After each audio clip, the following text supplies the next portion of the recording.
بسم اللہ الرحمن الرحیم۔ السلام علیکم۔ صابر علی حاضر ہے تھن ٹی وی میں پروگرام صاحب بات کے ساتھ۔ ناظرین، سب سے پہلے تو ہم آپ کو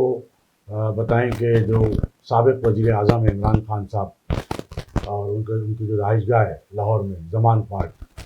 ہم نے آپ کو پہلے بھی بتایا تھا کہ وہاں جو بڑا ہجوم اور رش اور بہت بڑی تعداد کارکنوں کی جمع رہتی تھی، کیا وجہ تھی اس کی، یہ ہم نے آپ کو بتائی تھی، اور اس کے بعد اب کیا ہوا ہے وہ ہم آپ کو بتائیں گے۔ لیکن اس سے پہلے ہم آپ کو بتاتے چلیں کہ کراچی میں ایک بار پھر صورتحال بہت خراب ہونے جا رہی ہے، بڑے خدشات ہیں ایک بار پھر صورتحال خراب ہونے کے۔ آپ کے علم میں کہ ماضی میں کس طرح ایم کیو ایم کے دو گروپوں میں، جب ایم کیو ایم حقیقی کا قیام عمل میں آیا تھا تو کیا صورتحال تھی، کس طرح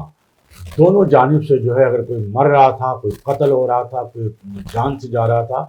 تو وہ صرف اور صرف مہاجر جو ہے وہ اپنی جان سے جا رہا تھا۔ تو یہ ایسی کیا خوفناک صورتحال پیدا ہونے جا رہی ہے اور اس کے اشارے کس طرح مل رہے ہیں، یہ ہم آپ کو بتائیں گے۔ تو سب سے پہلے تو ہم بات کر لیتے ہیں جو زمان پارک میں جو ایک بڑا ہجوم تھا کارکنوں کا، خواتین کا، اور بہت بڑی تعداد جو ہے آپ کے علم ہے کہ وہاں جمع رہتی تھی، اور خاص طور پہ ان کو بلایا جاتا تھا یہ کہہ کر کہ جناب چیئرمین صاحب، کپتان صاحب گرفتار ہونے والے ہیں آج رات، تو انہیں اور یہ باتیں خود عمران خان صاحب کرتے تھے کہ جی بس آج رات کو مجھے پکی اطلاع ہے کہ گرفتار ہو رہا ہوں، میسج دو سب کو۔ تو سب کو میسج دیے جاتے تھے، بلایا جاتا تھا، اور پھر لوگ دائرے کے جمع ہو جاتے تھے جتنے بھی لوگ تھے۔ یہ سلسلہ بھی جاری رہا۔ پھر عمران خان صاحب نے ظاہر عید سے پہلے جو کہا کہ جی مجھے گرفتار کیا جائے گا، عید پر چھاپا لگے گا، یہ ہوگا وہ ہوگا، ان کی اہلیہ بشرا بی بی اس حوالے سے عدالت، یہ سب آپ کو ہم نے بتایا۔ لیکن عید کے 3 دن جو ہے اللہ کا شکر ہے کہ خیر و عافیت سے گزر گئے، کوئی اس طرح کی چیز سامنے نہیں آئی۔ لیکن یہ بات ضرور سامنے آئی ہے کہ جو لوگ زمان پارک کے باہر جو ایک رش لگا ہوتا تھا، ایک ہجوم ہوتا تھا، اور جو عمران خان صاحب کے جو چاہنے والے تھے اور وہ ہر وقت وہاں موجود رہتے تھے، تو اس کی ہم نے آپ کو بتایا تھا کہ جب عمران خان صاحب نے پنجاب اسمبلی کے جو متوقع الیکشن ہیں 14 مئی والے، اس کی جب ٹکٹوں کی تقسیم جب فائنل کر لی تو جن کو ٹکٹ ملنے تھے وہ تو خوش ہو گئے، اور ظاہر ہے کہ جو محروم رہے ان میں مایوسی پھیلی، اور پھر وہ رش جو تھا زمان پارک کے باہر جو ہجوم تھا کارکنوں کا، اس میں بھی کمی آئی۔ لیکن اب یہ ہوا ہے کہ جن لوگوں کو ٹکٹ نہیں ملے، جن کو اس بات کی توقع تھی یا یہ کہ یقین دلایا گیا تھا، یا ان کی بہت زیادہ کوئی پارٹی کے لیے قربانیاں تھیں، یا وہ جس طرح وہاں پر عمران خان صاحب کی رہائش گاہ پہ رات دن پہرا دے رہے تھے، موجود رہتے تھے، تو جب ان کے لوگوں کو جب ان لوگوں کو ٹکٹ نہیں ملا، تو جو ان کے لوگوں کی بھی ایک حمایت ہے بڑی تعداد میں جو ان کے حامی ہیں، انہوں نے جناب زمان پارک کے باہر احتجاجی مظاہرہ کر دیا۔ اب یعنی لوگ بجائے اس کے جو لوگ آتے تھے عمران خان صاحب کو کہ جی ہماری تو ریڈ لائن ہے عمران خان صاحب، کیسے گرفتار کریں گے اس کو، کیسے لگے گا چھاپا، تو اب کیا ہے وہ ریڈ لائن تو اب ختم ہوتی نظر آ رہی ہے۔ اب لوگ جو آئے ہیں وہ لوگ آئے ہیں کہ جناب آپ نے ہمارے فلاں لوگ جو تھے ان کو ٹکٹ نہیں دیے، تو ان کے جو حامی ہیں وہ احتجاج وہاں پر کر رہے ہیں زمان پارک کے باہر کہ جناب فلاں کو ہمارے لوگوں کو کیوں نہیں ٹکٹ دیا۔ تو یہ صورتحال ہے، اور الیکشن کے حوالے سے ظاہر ہے کوئی بات جو ہے وہ واضح نہیں ہے۔ اور رانا ثناء اللہ جو ہے وفاقی وزیر داخلہ، ان کا ایک تازہ بیان تو یہی سامنے آیا کہ اگر ایک صوبے میں یعنی پنجاب میں اگر الیکشن ہو جاتے ہیں 14 مئی کو، تو اس کے بعد جب عام انتخابات ہوں گے، اس عام انتخابات کو کوئی اس کے نتائج کو کوئی تسلیم نہیں کرے گا۔ تو بات تو درست ہے کہ ایک صوبے میں جب الیکشن ہو جائیں گے یا 2 صوبے میں الیکشن ہو جائیں گے، وہاں حکومتیں قائم ہو جائیں گی، تو ظاہر ہے کہ وہ حکومتیں جو ہے وہ اثر انداز ہوں گی، کیونکہ وہاں نگراں حکومت تو نہیں بن سکتی، الیکشن کراتی ہے نگراں حکومتیں۔ تو آج جب وہاں 2 صوبوں میں الیکشن ہو جائیں گے تو وہاں پھر اگر پی ٹی آئی جو اس وقت ظاہر ہے دعویٰ ہے اس کا مقبولیت کا، اور اس میں کوئی شک بھی نہیں ہے، ممکن ہے ایسا بھی ہو کہ پوری جو ہے ان کو بھرپور کامیابی مل جائے دونوں صوبوں میں، جس کے زیادہ تر امکانات ہیں، تو وہاں جب حکومتیں قائم ہو جائیں گی تو پھر عام انتخابات میں تو وہی ہوگا جو وہاں کی حکومتیں چاہیں گی۔ جس پارٹی کی حکومتیں ہوں گی ان 2 صوبوں میں، اسی کے ایم این ایز بھی جیتیں گے، اسی کے ایم پی ایز بھی جیتیں گے. تو یہ خدشات تو ہے. تو کیوں گورنمنٹ کے جو لوگ ہیں، جو پی ڈی ایم کے لوگ ہیں، وہ چاہیں گے کہ ان 2 صوبے میں الیکشن ہوں، عمران خان صاحب کی حکومتیں قائم ہو جائیں، اور وہ جو ہے پھر بعد میں جب الیکشن ہوں اور اس میں کوئی نتائج آئیں تو پھر نون لیگ نہیں مانے گی. وہ ایک نیا ہنگامہ، ایک نیا بحرانی کیفیت، یعنی جس بحرانی کیفیت میں اس وقت ملک مبتلا ہے، یا ایک روز نیا شوشہ چھوڑ کر عمران خان صاحب ملک کو جو ایک بحرانی کیفیت میں، جو بحران در بحران میں جو مبتلا کیے جا رہے ہیں، تو ظاہر ہے کہ یہ دوسری جماعتوں کو جب وہ نتائج نہیں ملیں گے ان کی مرضی کے، تو وہ بھی پھر کوئی نہ کوئی بحران پیدا کرنے کے لیے اسی طرح کے جتھے لے کر جائیں گی، عدالتوں میں بھی جائیں گی، اور جلوس بھی نکلیں گے، مظاہرے بھی ہوں گے، الیکشن کمیشن کو بھی دباؤ میں لیا جائے گا، اور بہت کچھ جو عمران خان صاحب کرتے رہے. صرف عمران خان صاحب کا تو حق نہیں نا یہ ساری چیزیں کرنے کا. دوسری جماعت کی جب مرضی کے مطابق نتائج نہیں آئیں گے تو وہ بھی یہی کچھ کریں گے، ہو سکتا ہے اس سے بڑھ کر کریں. تو یہ تو ہو گئی ملک کی سیاست کے حوالے سے بات. اب ہم کراچی کے جو معاملات ہیں، جو ہم نے بتایا کہ بڑے گڑبڑ ہونے جا رہے ہیں، ایسا لگتا ہے. اور اس حوالے سے جو اصل ایم کیو ایم ہے، اصل ایم کیو ایم کا جو لندن سیکریٹریٹ ہے، وہاں کی جو اصل ایم کیو ایم کی جو رابطہ کمیٹی ہے، اس نے بڑا ایک اہم بیان جاری کیا ہے، ایک اہم پریس ریلیز ہے. وہ ہم پریس ریلیز آپ کو پڑھ کر سناتے ہیں. گو کہ اس پریس ریلیز میں جو نام لیے گئے، جو نشاندہی کی گئی ہے، وہ ہم دائرے کے یہاں نہیں ظاہر کریں گے، اور لوگ اس کو خود بھی سمجھ سکتے ہیں جو بھی صورتحال ہے. لیکن ہم کوشش کرتے ہیں کہ جو ان کا پریس ریلیز ہے، کیونکہ ہم نہیں کہہ رہے، وہ کہہ رہے ہیں لندن سیکریٹریٹ. دیکھیں، اپنی بات کہنے کا تو ہر ایک کو حق حاصل ہے نا. تو اب وہ بات کیا ہے وہ ہم آپ کو بتاتے ہیں، اس پریس ریلیز میں کیا ہے، پھر اس پہ ہم بعد میں بھی مزید بھی بات کریں گے. تو جناب، اصل ایم کیو ایم لندن کا جو سیکریٹریٹ ہے، وہاں سے جو پریس ریلیز جاری کیا گیا ہے، اس کی پریس ریلیز کے مطابق ان کا کہنا ہے، اور وہ پریس ریلیز 24 اپریل کو جاری کیا گیا. اس پریس ریلیز میں کہا گیا کہ انتہائی مصدقہ ذرائع سے یہ اطلاعات موصول ہوئی ہیں کہ جو ہمارا مخالف جو گروپ ہے ایم کیو ایم کا، ظاہر اصل ایم کیو ایم کا جو مخالف گروپ ہے،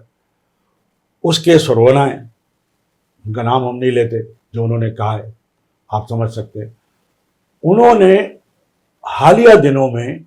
کراچی سینٹرل جیل کا دورہ کیا ہے، اور وہ وہاں برسوں سے اسیر ایم کیو ایم کے وفا پرست کارکنوں پر سیاسی وفاداری تبدیل کرنے کے لیے دباؤ انہوں نے ڈالا ہے، اور انہیں اپنی وفاداریاں تبدیل نہ کرنے کی صورت میں خفیہ ادارے کی جانب سے، یہ ادارے کے خفیہ ادارے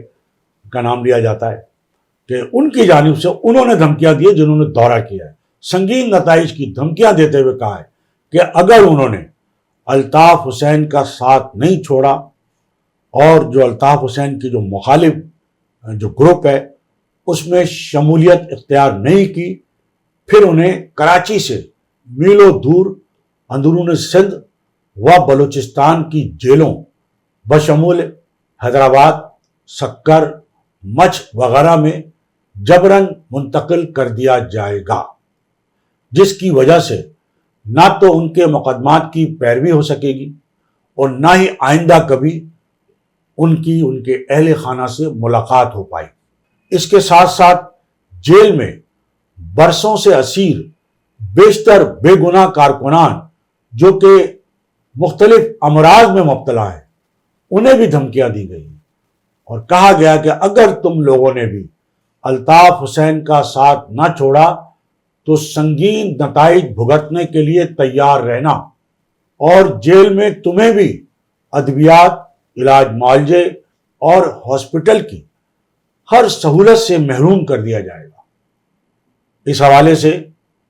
ایم کیو ایم کی اصل ایم کیو ایم کی رابطہ کمیٹی کے کنوینر مصطفیٰ عزیز آبادی نے جیل میں اسیر وفا پرست کارکنان پر سیاسی وفاداریاں تبدیل کرنے کے لیے دباؤ ڈالنے، اور وفاداری تبدیل نہ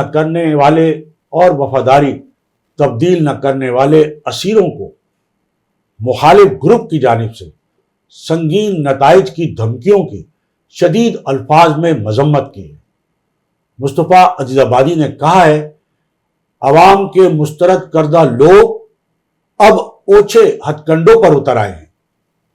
انہوں نے مطالبہ کیا کہ ایم کیو ایم کے اسیر کارکنان کی جان و مال کے تحفظ کے لیے ٹھوس اقدامات کیے جائیں اور سیاسی اسیروں کو سنگین نتائج کی دھمکیاں دینے والے مفاد پرست عناصر سے باز پرس کی جائے۔ مصطفیٰ عزیز آبادی نے انسانی حقوق کی ملکی اور بین الاقوامی تنظیموں سے بھی اپیل کی ہے کہ وہ جیلوں میں اسیر وفا پرست کارکنوں کو مہاجر قوم کے مخالفین کی جانب سے سنگین نتائج کی دھمکیوں کا فوری نوٹس لیں اور اس کھلی غنڈہ گردی کے خلاف صدائے احتجاج بلند کریں۔ تو یہ جو ان کی پریس ریلیز جس میں مصطفیٰ عزیز آبادی کا جو بیان ہے وہ بھی، تو ناظرین یہ جو بھی ساری صورتحال ہے، اگر انہوں نے اگر یہ کہا جائے کہ کوئی الزام لگایا ہے تو چلیے الزام ہی کی بنیاد پر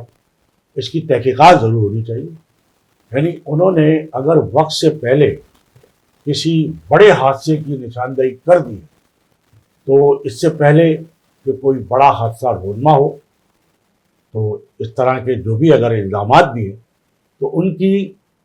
پوری شفاف طریقے سے جو ہے انکوائری کرائی جانی چاہیے، بلکہ جو اعلیٰ عدالتیں ہیں ان کو اس کا خود نوٹس لینا چاہیے، اس لیے کہ عدالتیں بعض چھوٹے چھوٹے معاملات پہ نوٹس لے لیتی ہیں، خود نوٹس لے لیتی ہیں۔ یہ بہت بڑا معاملہ ہے۔ اس سے پہلے کہ کراچی ایک بار پھر کسی بہت بڑی بدامنی کا شکار ہو جس کی یہاں نشاندہی کی گئی، تو عدالتوں کا بھی یہ فرض بنتا ہے کہ وہ ایسے لوگوں کو بلائیں جن سے ان کے خلاف سوموٹو ایکشن لیں، ان کو عدالت میں بلائیں اور پوچھیں، اداروں کے لوگوں کو بھی بلائیں اور پوچھیں کہ یہ کیا کہانی ہے، اس کے پیچھے کون ہے، کیا عوامل ہیں، کیوں ایسے خدشات ظاہر کیے جا رہے ہیں، کیوں کسی کو ایسے تحفظات ہیں۔ اور جو ہمارے ادارے ہیں وہ بڑے محترم ادارے ہیں، اور ادارے جو ہیں وہ کسی ایک پارٹی کے نہیں ہوتے، کسی ایک شخصیت کے نہیں ہوتے، اور اداروں کا کام کسی گروپ کو کی سرپرستی کرنا، ایک گروپ کو جو ہے وہ نیچا دکھانا، دوسرے گروپ کو جو ہے وہ سپورٹ کرنا،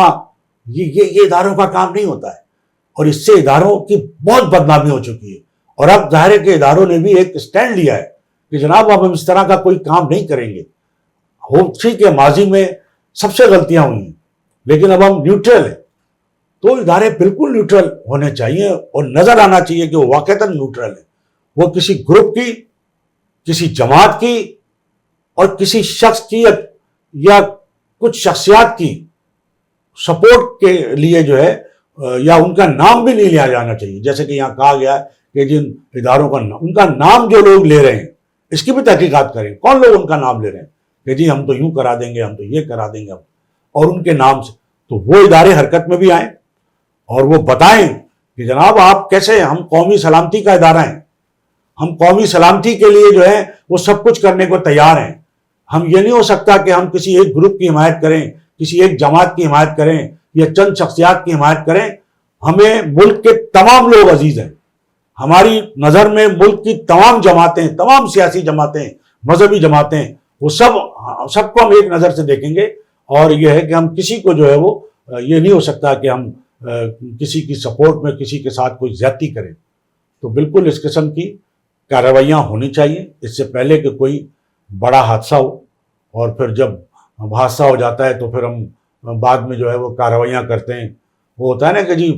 فلاں جگہ بم دھماکہ ہو گیا، اتنے لوگ مارے گئے، اس کے بعد جی سیکورٹی سخت ہو جاتی ہے، تو بعد میں کیا فائدہ اس سیکورٹی سخت ہونے کا؟ جو چیز ہونی تھی وہ تو ہو گئی، وہ کوئی اب آپ کو پوچھ کے تھوڑی آئیں گے، آپ کی سیکورٹی کی بات تھوڑی آئیں گے، پھر وہ کچھ عرصے بعد جب آپ کی سیکورٹی ڈھیلی پڑ جائے گی پھر آ جائیں گے۔ جو جس طرح کے دھماکے ہوتے رہے، دہشت گردی کے جو واقعات ہیں، جس طرح جو طالبان کارروائیاں کرتے رہے کراچی کے اندر، پورے ملک کے اندر جو دہشت گردی ہے، جو قومی سلامتی کے اداروں کے خلاف جو ان کی رٹ کو جو لوگ چیلنج کر رہے ہیں، تو وہ کم از کم جو لوگ قومی سلامتی کے اداروں کی رٹ کو چیلنج کر رہے ہیں وہ ان کے خلاف بھرپور ایکشن لیں، لیکن کسی تعصب کی بنیاد پہ نہیں، کسی نفرت کی بنیاد پہ نہیں۔ آئین اور قانون کے مطابق اخلاقی تقاضوں کا بھی جو ہے وہ خیال رکھیں کہ کسی کے ساتھ کوئی ناانصافی نہیں ہو، کوئی زیادتی نہیں ہو، بالکل شفاف طریقے سے جو ہے وہ کارروائیاں ایسی ہوں کہ جو واقعتاً نظر آئے کہ ہاں یہ واقعتاً جو کارروائی ہے وہ قومی سلامتی کے خلاف جو لوگ بھی عمل کرنا چاہتے ہیں ان کے خلاف ہیں، یا جو لوگ کوئی ایک دوسرے کو لڑانا چاہتے ہیں، جو لوگ ایک دوسرے کو پھر جو ہے وہ سفارہ کر کے کراچی کا امن تہوبالا کرنا چاہتے ہیں، تو یہ کراچی کا امن اب تہوبالا نہیں ہونا چاہیے۔ تو اس کے لیے ضرور جو ہے وہ ہمارے اداروں کو بھی سوچنا چاہیے کہ جو لوگ اداروں کا نام لے کے مختلف لوگوں کو دھمکیاں دے رہے ہیں ان کا قلع کما کیا جائے